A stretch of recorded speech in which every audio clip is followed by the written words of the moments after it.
Kelakuan Aneh Ibu, karya Y. Edward Horace S. Saya tidak ingat betul sejak kapan ibu melakukan perbuatan aneh itu. Saya hanya ingat sejak saya sadar orang di depan saya akhir-akhir ini adalah ibu, wanita yang bersusah payah melahirkan saya, berteriak begitu kencang sampai-sampai kaca jendela ruangan operasi bergetar, dan beberapa wanita berpakaian biru dan bersarung tangan putih begitu lelah menenangkannya. Saya sendiri juga teriak, namun suara ibu lebih memekakan telinga, merambat dan merayap lesat, menyatu bersama udara dingin ruangan, kemudian menusuk tajam pada setiap gendang telinga. Tampaklah beberapa wanita itu lekas-lekas menutup lubang telinga dengan sesuatu, seperti sumpulan begitu, namun tak jelas lantaran kecil dan tertutup jari-jari. Jujur, saya sangat tidak suka dengan kelakuan aneh ibu.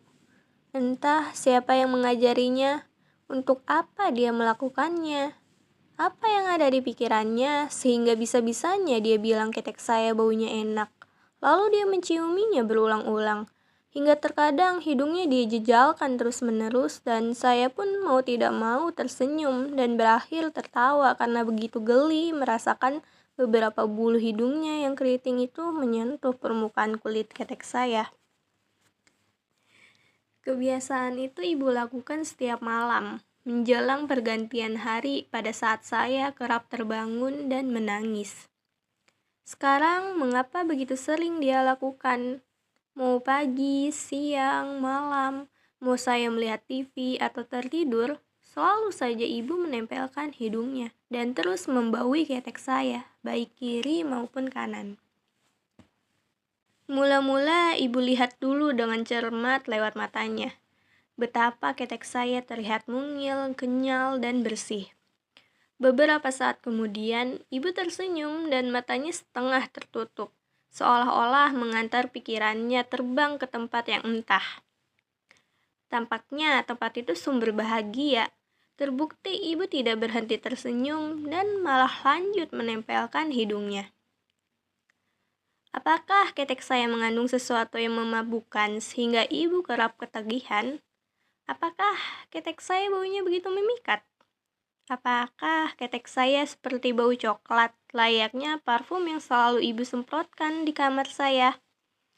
Saya jamin pasti ibu suka coklat, lantaran saya lihat parfum berwangi coklat itu tidak pernah sekalipun digantinya.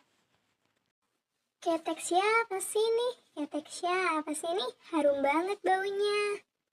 Kata ibu yang jelas terdengar di telinga saya, ketika hidungnya tidak berhenti terus mendesak-desak kedua ketek saya. Kulit permukaan ketek saya seperti tertarik begitu, tersedot oleh tarikan nafas hidungnya yang masih bisa saya dengar. Jujur, atas perbuatan itu, saya pasti tertawa, bukan karena suka. Ibu malah tertawa melihat saya tertawa. Apakah dia mengira saya suka diperlakukan seperti itu?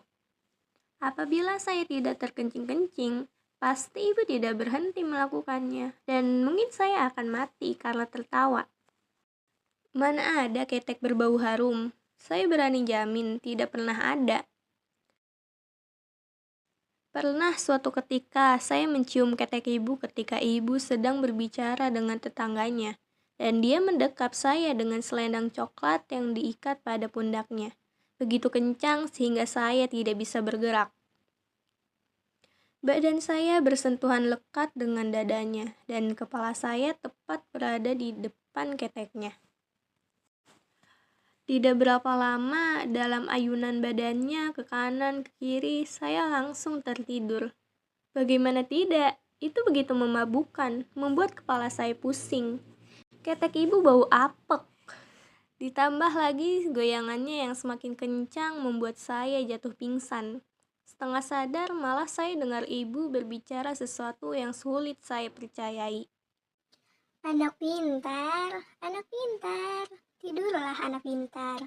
Mimpi indah ya nak. Ibu mengira saya tertidur, padahal saya pingsan. Apa ibu tidak sadar keteknya bau apek? Selain ketek, telapak kaki saya pun suka sekali ibu ciumi. Entah aroma apa yang tercium dari kaki saya, sehingga hidung ibu begitu betah berada di ujung jempol kaki saya, disentuh-sentuhkan, dan terjadi lagi bulu hidungnya keluar membuat saya tertawa kegelian. Apakah kaki saya juga begitu memikat seperti ketek saya? Belum lagi kelakuan ibu yang satu ini.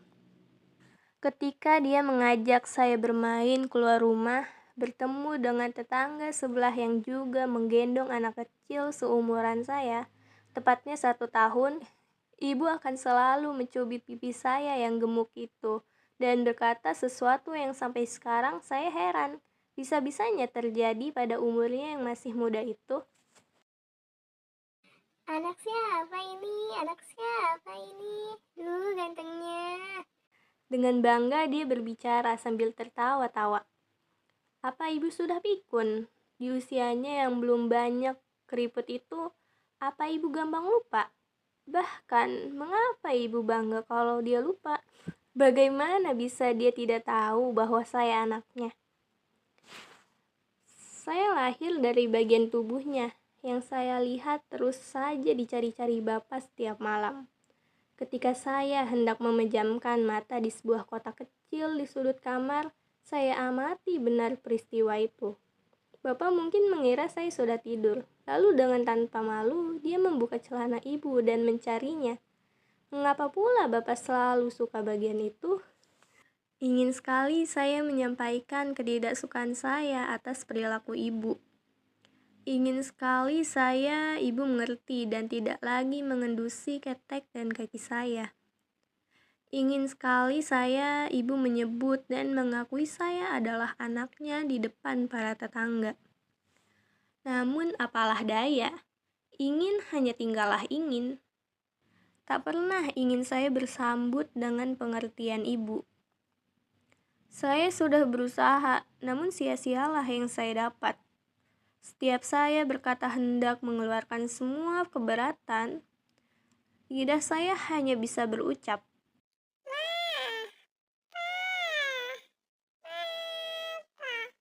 Dalam suara yang belum begitu jelas dan selalu ditanggapi ibu dengan nada gembira. Bagus nak, kamu udah bisa ngomong sekarang. Saya pelototi mata ibu yang pastinya berbinar itu. Namun tak tampak lantaran ujung kepala jaket menutupi wajah saya sampai ke hidung. Bagus apanya wahai ibu yang menjengkelkan? Teriak saya dalam batin. Saya itu cuma mau beritahu ibu agar tidak mengulang hal aneh itu. Saya tidak mau ibu gampang pikun sejak muda. Ibu malah tertawa. Berganti hari masih saja ibu melakukan semuanya. Melakukannya lagi dan terus berulang, seperti setiap hari tiada beda. Apa memang begitu yang dilakukan manusia pada hari-harinya? Rutinitas yang terus menjengkelkan saya. Ini belum termasuk bagaimana ibu rajin bercerita tentang bagaimana saya sejak lahir. Bahkan sampai saya besar masih saja diceritakannya. Terus saja ibu lakukan hal-hal itu dan malah menjadi ketika saya dibawanya pergi arisan. Tampaknya ibu amat bangga mengenalkan saya ke teman-temannya. Ya, mengenalkan dengan terus menjengkelkan. Ah, ibu, bisakah ibu berhenti atas semua yang ibu lakukan ini? Suatu saat, waktu kekesalan saya memuncak, ada momen di mana pada akhirnya saya relakan kesal itu pergi begitu saja. Ketika melihat ibu selalu rajin membersihkan kotoran saya seusai saya selesai makan. Lalu ia menyeduh air panas, menaruh beberapa sendok susu, mengaduknya dan menuangkan pada sebuah botol kecil dengan ujung yang begitu kenyal seperti milik ibu. Lantaran menyuruh saya minum sambil ibu bersenandung sebuah lagu yang saya suka dan selalu berhasil mengantar saya menuju alam mimpi. Saya juga kagum dengan kekuatan ibu. Dia begitu hebat, masih bisa memerhatikan saya begitu cermat di tengah pekerjaannya yang begitu banyak membersihkan rumah. Mulai mencuci baju, memasak, menyapu, dan mengepel rumah, menyiram tanaman, semua ibu lakukan sendiri tanpa bantuan pembantu rumah tangga layaknya tetangga saya. Seandainya Bapak tahu apa yang sudah dikerjakan ibu sepanjang hari, saya yakin Bapak tidak tega memarahinya dan dengan bangga berkata bahwa dia telah capek bekerja seharian. Apa Bapak tidak tahu ibu juga capek? Saya yakin Bapak juga belum tentu kuat mengerjakan semua pekerjaan ibu di rumah yang sangat sederhana dan begitu gerah ini. Bapak kan terbiasa bekerja di ruangan ber-AC. Karena itu semua, saya mulai anggap wajar kelakuan aneh ibu. Di samping perilaku aneh ibu yang begitu menjengkelkan, jerih lelahnya membesarkan saya, begitu besar cinta dan kesabarannya mengajari saya berjalan.